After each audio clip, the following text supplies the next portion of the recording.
Today we're going to be heading to a local auction here in Brisbane, Australia to see what they've got in store. Last time we went a year ago they were selling plants and rocks, but now what they're doing is they're putting a stall there for those things because we were there until past midnight last time. It is cash only. I don't know if I'm going to buy anything. I've got my two Lake Malawi, or my two African Cichlid tanks. One's Lake Malawi, one's Tanganyikan Cichlids.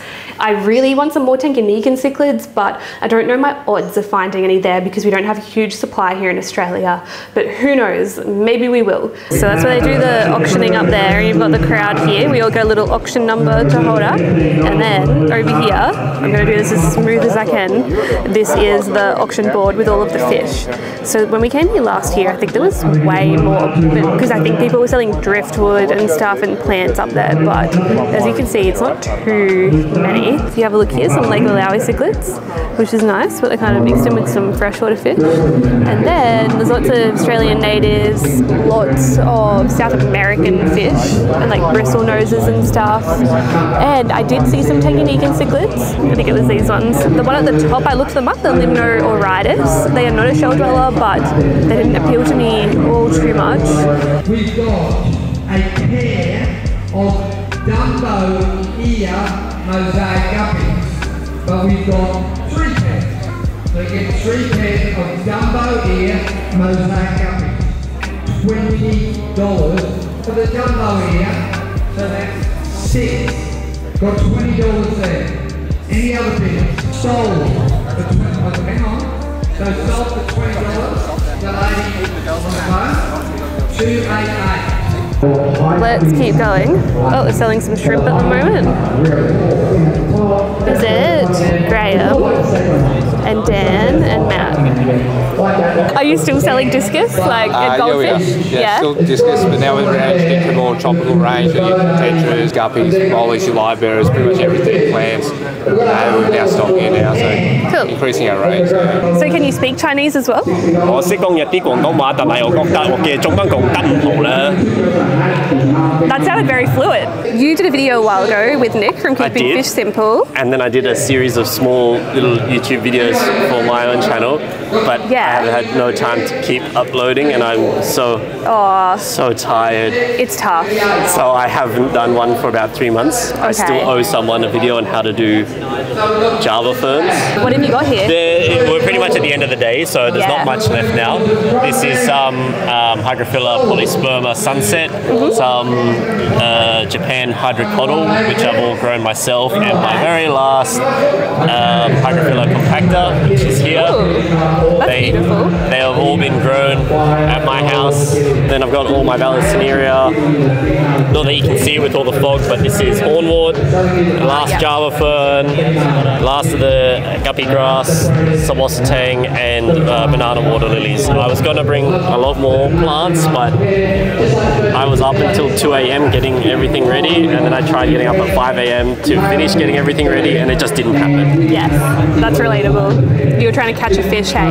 Yeah. Well, that wasted a lot of time. Yeah, when you're catching fish that are about less than 1 inch long, it takes time. Yeah, you need some fish traps for sure. How do you eat? What do you catch with these? Shrimp or fry. Oh, true. So when I'm sorting out trios of fish or grading fish, I use these nets, and they are the best because they hold their shape and you can actually get individual fry out. I see. Oh, that's cool. And if you've got 3 hours to kill, you can use them to pick snails out of your tank. I just met Nigel from, what is it called, Aquarium Central online. They're at the Sunshine Coast, like an hour and a half away from me, and they specialise, would you say you specialise in African cichlids? Yeah. Yep. How insane is that? 80 varieties. That's just crazy, and I've never been there. At any time. But that's their display tank that they've got of Malawi cichlids. So ours is all marine protein, so we've got krill, we've got salmon. None of these will give you bloat. The biggest cause of bloat for your fish is grain. Oh, there is no grain in this product. Interesting. That is your biggest killer. That's so good to know. So even though Tropheus, yes, they're vegetable-based people, and we have your 38% spirulina, I confidently can say you can feed nearly any. I wouldn't feed the axolotl. All right, that one's full of worms and bugs and grubs.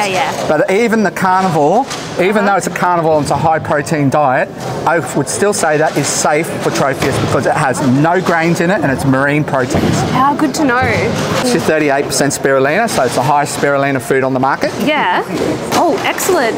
So this is your gel food. The best thing about gel food is it is not cooked. So when it's not cooked, you are going to get full nutrition. You cook your food, you are cooking out the vitamins, you're cooking out the nutrition. By having a raw produce, you have got full nutrition and full vitamin content. You mix it up with some hot water, it sets to a jelly, you put it in the fridge, it will store in the fridge once you make it up for 2 weeks, not a problem. So you make enough up for 2 weeks, then you use it, then you make another batch for 2 weeks and you use it. Because it's not cooked as well, it's very aromatic, means it smells. Okay. Because it smells, even the most finicky fish will go for it. All right, well, I reckon let's buy some of this and take it home, and then we can get some video of the trophies and stuff eating it. Can you eat Aquamunch? This is aqua flake, so it's basically the gel dried out. Can you eat it? Absolutely, because this is... Oh, you want me to see me eat it? Yep, go for it. It's actually really nice. It's delicious. It's delicious. So it's a little bit savoury. It's like eating a prawn cracker. Best way to explain it. So the challenge is, will Kaity try it? I will try it. And what about, can you eat the gel one? That would be a little bit in your mouth. It smells a bit weird. You could eat it, but it's probably got... It looked eatable to me. It's not cooked, so it's going to be a little bit squishy. It's all vegetables that have been dehydrated and dried out. Oh my god. It's not like there's insect meals. Yeah. Okay, can you hold my camera for me? Your actually food is bitter. The fish won't eat it. Okay. So we do sample and taste a lot of our food. So Kaity, would you like to try it? I'll try a flake. This is my first time trying a fish flake. Okay. Oh, it's breaking apart. Hang on. It's like a savoury chip. It actually tastes good. It actually tastes good. It tastes like a potato chip. Yeah. So it's savoury. So if you won't eat it, neither will the fish. That's so cool. Simple as that. Well, there you go. Fish food that even humans can eat. The insect meal that we use is mainly human grade. We do use in the axolotl and the omnivore an insect protein. It's probably one I wouldn't eat. It's the only one that's not human grade. It's like squished bugs. Wait, so what was in what I just ate? Like this one here, I don't really know. The bug one. It's got salmon in it. It's got krill in it. It's got garlic in it, pumpkin, paprika, spirulina. Yeah, you can taste the herbs. When you spirulina is very potent. If you love spirulina, personally myself, I don't like that spirulina shot. We do have spirulina flakes, probably the one I won't eat because it tastes like spirulina. It's not my favourite. It's 38% spirulina. Oh, my fish might like that. If you want colourful fish though, Kaity, I recommend this one. This is our best-selling product. Is our super colour food. Everyone comes to my shop. They see our cichlids, want to know what we're feeding. That is what it is. That's what makes your fish glow. I made a friend tonight. This is Claudia, and Claudia actually bought some fish, so we're actually going to see some fish. I'm so excited. So I have an embellished pair here, and they will colour up much nicer than they are at the moment. That's so cool. But I got the 3 sparkling gouramis for $20. Oh wow! For all of them. They don't look that nice right now, but I swear they will. They've been a bit stressed out getting in there, but that is awesome. So you got a good deal on those? Yeah. Sweet. Is it an animal in there? Or? Yeah, Daphnia. Oh, Daphnia. Oh, that's sweet. Oh, that would be good for the little fish. So Matthew just gave Claudia some Daphnia on the house. These little guys will love that. So I got one of each of these. It's like it was meant to be. They've got a Malawi cichlid book, and then they've got a Tropheus book here. I think it's pretty incredible that someone can write a whole book about African cichlids like that. And Bill pointed out too that they've written 5 books because this is the 5th edition. Just a funny little thing I wanted to add too. So this is actually the author of the books here at Konings. This is my friend Finn from Atlas Aquariums. He is currently over at Lake Tanganyika right now as I speak. I didn't know that he was going to be meeting Ad Konings on his trip to there. So how cool is that? Small world, right? And then of course, we've got Steve Baines' books as well. I Believe in Rainbows, which was the first edition that he released. And then we've got the second one here that only came out recently. We've got both of these books already. I got them from Mad Aquariums. Steve is the person who has been doing some of the auctioneering as well. He's not up there auctioneering right now, but he's sitting in the middle up there too. So he always volunteers to do this, volunteers his time and everything. It's really great what they do, creating this little community and everything. But let's have a move on and we'll look at some of the driftwood and everything that they've got here. These are really awesome little pieces too. If you had like a nanoscape or something, like $12 for that, and your fish would love that. You can go through it. It's got a little hole and everything. I wish I kept nanoscapes sometimes, because then actually that would be a bad thing, because then I would just buy way too much stuff. And then if we go down here, we'll go say hi to Jason and Ella. He's got some stickers. I'm going to get some stickers made, maybe by the same people that make Jason's stickers. This is Jason's new business that he's got as well, so Blackwater Botanicals. He's got a bit of a mix of stuff here. He's got some stuff that is for adding tenons into your fish tank, and then other stuff is more decorative, like these pine cones and stuff, and you know, if you're setting up any type of biotope setups like native Australian stuff, this would be perfect. So he hasn't really advertised it an awful lot, but check it out. Where can people find this if they want to buy it? Online or just at Atlas? Okay. Okay. Sells it online, and then Atlas Aquarium sells it online. Atlas Aquarium sells it. In store. Okay. Good. How are you? Not too bad. That's good. Graham's going to show us some of the fish that he bought, since I didn't buy any. Oh, wait, that's all of them? Oh, I thought this whole thing was yours. I came for Moscow guppies and I got one bag because the guy that beat me on the bid, I traded for him as he walked out the door. So a little bit of engineering, but... Well done. I've also got my friend's plants in here. So he bought this when I was going to give it to him tomorrow anyway, so... From another buyer, so he'll get some of me as well. Is that moss or something? RC. That's an interesting plant. Which one? That. In the pot? Yeah. It's like a cactus almost. Yes. That's a bit weird. I don't know much about plants either. Neither. And then he bought shrimp off me, which was really nice. Fancy tigers. So these are spectacular. Yeah. I got these up from my friend in Melbourne. He's a champion shrimp breeder. Ooh. They lose their shrimp. colour. Like you breed shrimp as well as bristlenose. Wait, so what type of shrimp? Red? Oh, red fancy tigers, but they're really, really nice. But these are my favourite. So black flower heads. So they've got a very unique pattern on the head. Where are they? At the end. Oh yeah. So they're absolutely stunning shrimp. Oh, the Burmese rummy nose. These are extremely cool, recent fish to come to the hobby. Yeah. And they've got a really nice, unique blue, but they don't really have much colour at the moment. I can see red on their head.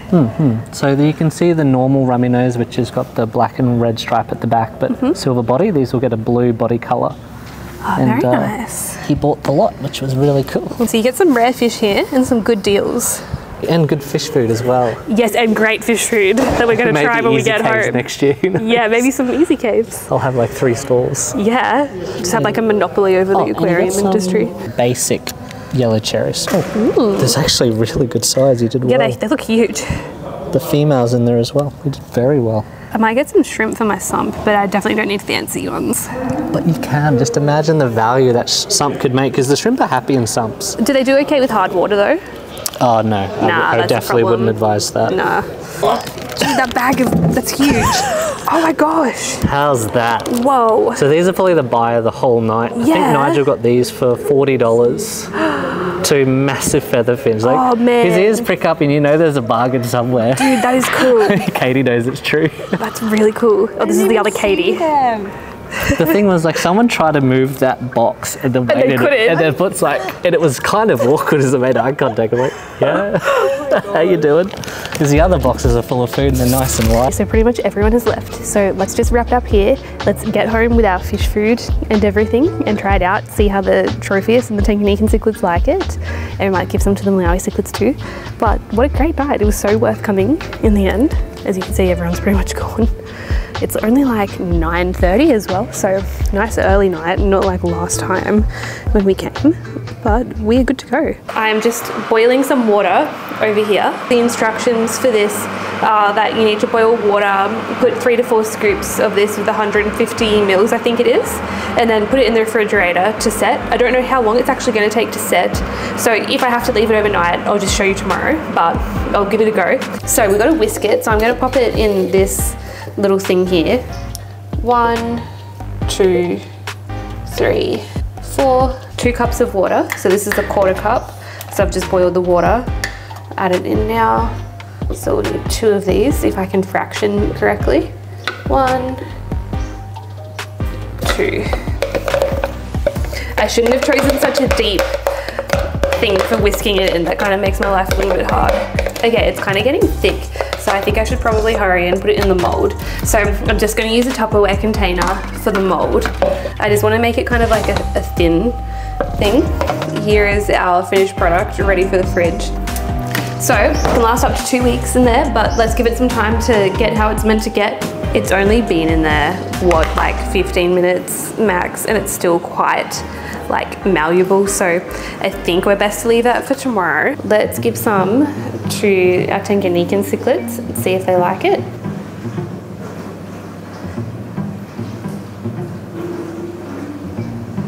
I like that it stays a little bit bigger compared to the fluval bug bites too. What do you all think? You ready?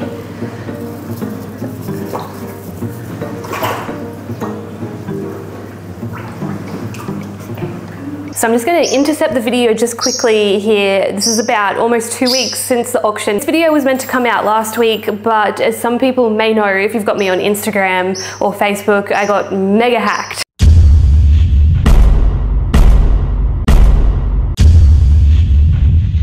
2 days after the auction, and so we worked it all out and everything. Please be careful online with cybersecurity and whatnot. Make sure especially your email is secure, because that's how they got into my stuff. You can look at a really good website called Have I Got Pwned. I'll put the spelling up on here. You can enter your email in there and it'll tell you if any of your passwords and stuff have been in data breaches. Please listen to Google if it tells you that passwords have been compromised and everything. But I wanted to show you, I messed the food up a little bit. So as you would have seen, I was like, oh, I don't know if I can fraction right. I did not put enough water in the mix, and I know that some people probably want to see it.